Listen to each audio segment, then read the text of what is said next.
with all due respect to the Ombudsman, sinusuportahan po natin lahat ng investigasyon.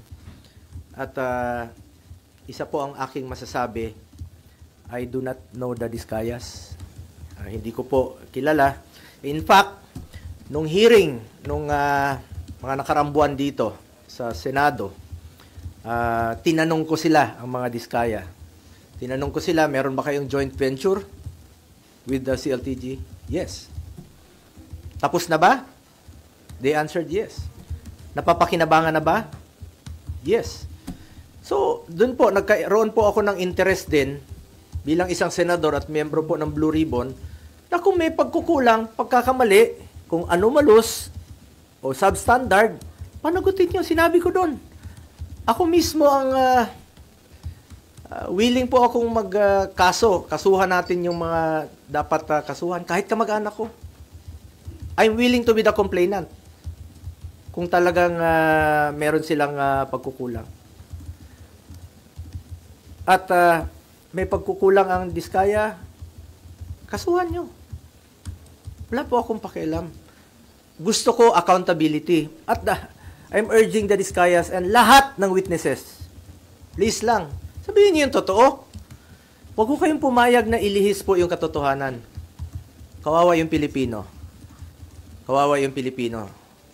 Tumbukin natin ang ano yung katotohanan. The truth lang po. Yun naman po ang pakiusap ko sa inyo. Na tumbukin po natin ang katotohanan. Mula noon hanggang ngayon, ang pinanghahawakan ko po ang delikadesa. I observe delikadesa in my whole life. Bilang isang probinsyano na taga Mindanao, Tanggenyong Bisaya, pangalan ko lang po ang aking pinanghahawakan at hindi ko sasayangin yung tiwala at boto na binigay po ng taong bayan. Ginawa niyo akong number 1. Hindi ko sasayangin yung tiwalang binigay niyo po sa akin. At serbisyo lang po ako. Yan po ang kailangan ng taong bayan ngayon. Makatrabaho na tayo at makapagserbisyo po tayo sa ating mga kababayan. Alam nyo, marami pong nabanggit nung hearing. Ang daming mga pangalan, tinutumbok na eh. Daming mga pangalan, di ba? Dami ng mga nakikita, lumalabas sa mga pangalan.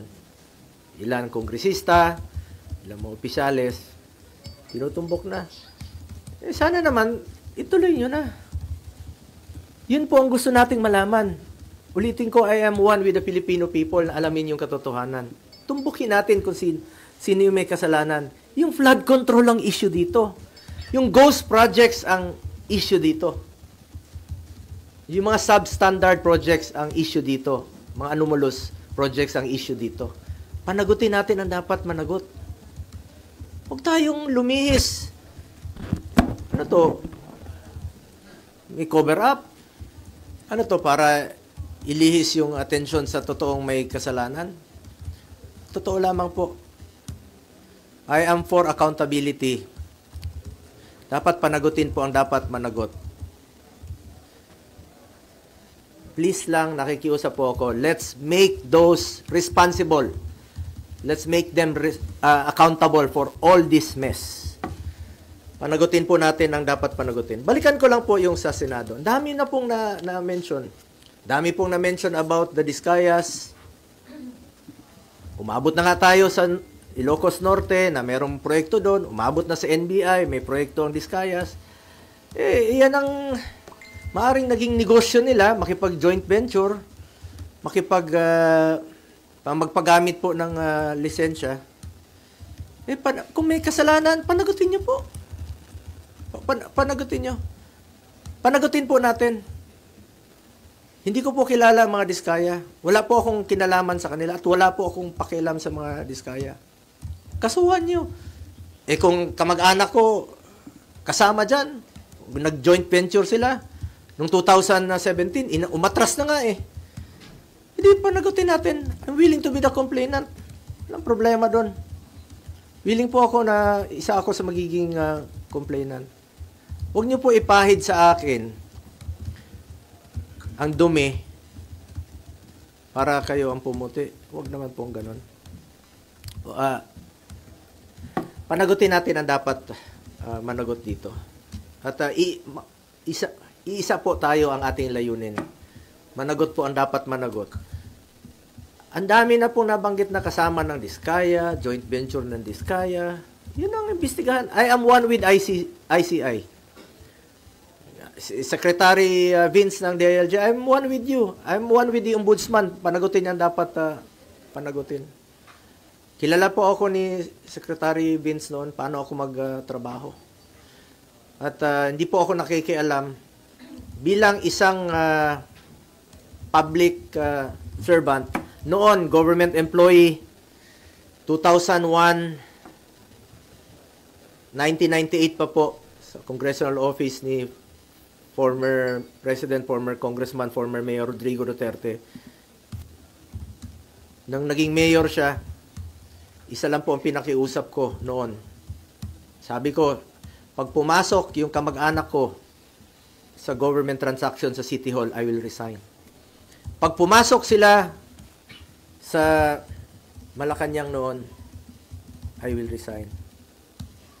Dahil I observed delikadesa. Pinapili ko noon. Pumasok kayo, alis ako. Yan lang po ang puhunan ko rito. Ulitin ko, delikadesa. Hindi ko po kontrolado ang negosyo ng sino mang kamag-anak ko. Ilang beses na po ako naging issue ito. 2018, bago mag-eleksyon, naging issue. Bago mag-eleksyon ng 2022, hindi naman ako tumakbo, naging issue ng 2021. Bago nag-eleksyon, 2025, kinasuhan ako ng 2024. Mapigilan mo bang may negosyo sila? May mga negosyo po, kahit sino sa atin, may mga negosyo po ang pamilya natin. Wala pa ako sa mundong ito, may negosyo na po ang pamilya ko. Ang tanong po dyan, nakialam ba ako, binigyan ko ba ng pabor ang aking kamag-anak? Hindi. Nakinabang ba ako sa negosyo nila? Hindi. Because I observed delikadesa. At hindi ko po babaguhin yang aking prinsipyo, yung delikadesa po. Kung may kasalanan sila, hindi ko naman mabigyan ng negosyo, kung anong mga negosyo pinasukan nila, uso po yung name dropping. Kahit sino nun, ilang beses ko nang sinabi rito sa hearing, pag ginamit yung pangalan namin ni former President Duterte, consider it denied. Kasi marami pong mga nag-name drop, nakakilala, magpa-picture na ganito. Walang katapusan po yan na issue. Habang nandito po kami sa gobyerno, walang katapusang issue po yan na gagawin sa amin. Kaya ako, inunahan ko na lang po. Meron siya nagsasabi na may magpa-file na naman next week ng kaso, katulad nung kinaso last year, kaso against itong sa pamilya ko na naman. Mapili ko ba yung kamag-anak ko? Kung pwede lang pumili ng kamag-anak, papalitan ko yung kamag-anak ko. Makapili ba tayo ng kamag-anak? Siguro hindi po titigil ito unless na lang palitan ko yung kamag-anak ko. Or, kunin ng Panginoon yung kamag-anak ko, yung tatay ko. Hindi po ako papayag na manghihimasok po sila sa trabaho ko. Ako po ay isang senador, hindi po ako negosyante, hindi po ako kontraktor. Tatrabaho lang po ako para sa Pilipino. Ngunit ang issue po rito ngayon ay sana po huwag malihis po yung katotohanan. Magulo po yan pag ililihis nila yung katotohanan. Nag-aantay po ang sambayan ng Pilipino. Hindi ko kilala yung Diskaya at let me repeat, hindi po ako nakikipag-usap ng any government contracts o government transaction. Nung naging senador po ako, naging SAP po ako noon, maraming lumalapit, humingi ng tulong lang po ako sa kanila. I'm the most accommodating person, sa totoo lamang po, sa panahon ni Pangulong Duterte. Pero hindi po ako humingi ng kapalit. Sinasabi ko lang, gawin nyo lang yung tama. Just do what is right. Lalong-lalo na po sa mga natulungan ng mga nasa gobyerno po. Hindi natin maiwasan, uso yung mga name dropper, walang katapusan gagamitin yung pangalan mo. Ulitin ko lang po, kung may pagkakamali o pagkukulang man ang kamag-anak ko, ako na po mismo ang magpapakaso at magpapakulong po sa kanila. And it would be very unfair on my part na it would be very unfair on my part po na maging dahilan pa ako na hindi na po nakipag-cooperate ang Diskaya dahil meron silang pinoproteksyonan. Ako na pong nananawagan muli, not only sa Diskaya, nananawagan po ako sa lahat ng witnesses. Diskaya, lahat ng contractors, magsabi kayo ng totoo. Magsabi kayo ng totoo. Tumbukin po natin yung talagang mastermind. Papunta na eh. Papunta na doon sa mastermind eh. Sa ICI, alam niyo sino yung mga mastermind. Tumbukin niyo po. Sa DPWH, sa Ombudsman, tumbukin niyo yung mastermind. Sino po yung mga nasa likod nito? Nagaantay po kami. Nagaantay ang Pilipino na meron pong mapanagot. Umaatras na ngayon. Paatras na ng paatras. Katapusin ko lang po. Uso kasi yan ngayon eh. Puputikan ka ng itim para sila ang pumuti. But I trust our people to see through the noise. I have stood by them through floods, fires, earthquakes, and the pandemic. I earned their trust not through words but through action. Serbisyo po ako at pagmamahal, pagmamalasakit sa Pilipino.